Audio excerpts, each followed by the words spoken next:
Thank you very much, Mr. Chairman, and to Chair DeFazio and the subcommittee chairwoman Norton. Thank you for leading the way on this historic investment in the American people and the American economy. This bill is an essential investment in our nation's infrastructure, from highways to rail to transit. But it's also so much more than that. It helps us meet our responsibility to combat the urgent threat of climate change. It lifts up our Native American communities. It expands public transportation options from buses to rail. And importantly, it is a game-changing long-term investment in my home state of Arizona.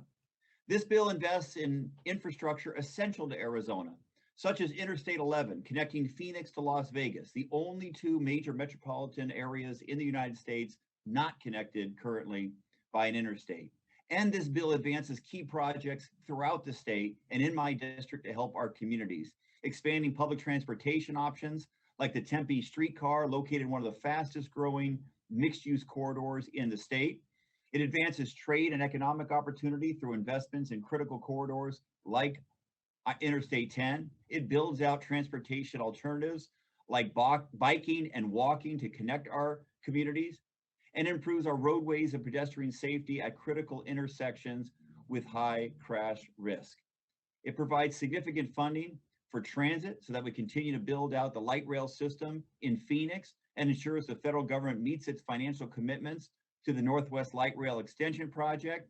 And it helps support our high-performing transit districts by increasing the set-aside for small transit-intensive cities programs to help communities like Flagstaff continue to serve residents in northern Arizona, and to make infrastructure construction in Arizona more sustainable and to ensure supply materials are available to support our growing population.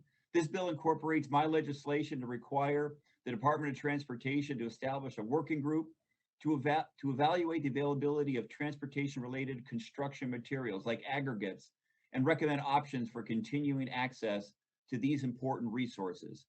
And this bill adds much needed investment in Indian country by significantly boosting funding for the Tribal Transportation Program, and it transforms the nationally significant Federal and Tribal Projects Program, provided dedicated funding and making it much easier for tribes to access these funds for their infrastructure needs. It also supports the tribal self-determination and governance by establishing the Office of Tribal Government Affairs. These provisions will empower tribes and improve the lives of our tribal citizens in a positive and meaningful way. One area where I hope we can continue to focus attention is on tribal roadway safety. Sadly, motor vehicle traffic death rates are up to 6 times higher among Native American children. This bill overall, it's bold, it's transformative, and the exact investment we need now to compete in the 21st century economy. Thank you, Chairman DeFazio, for your leadership on this bill and the incredible work of your staff. I yield back.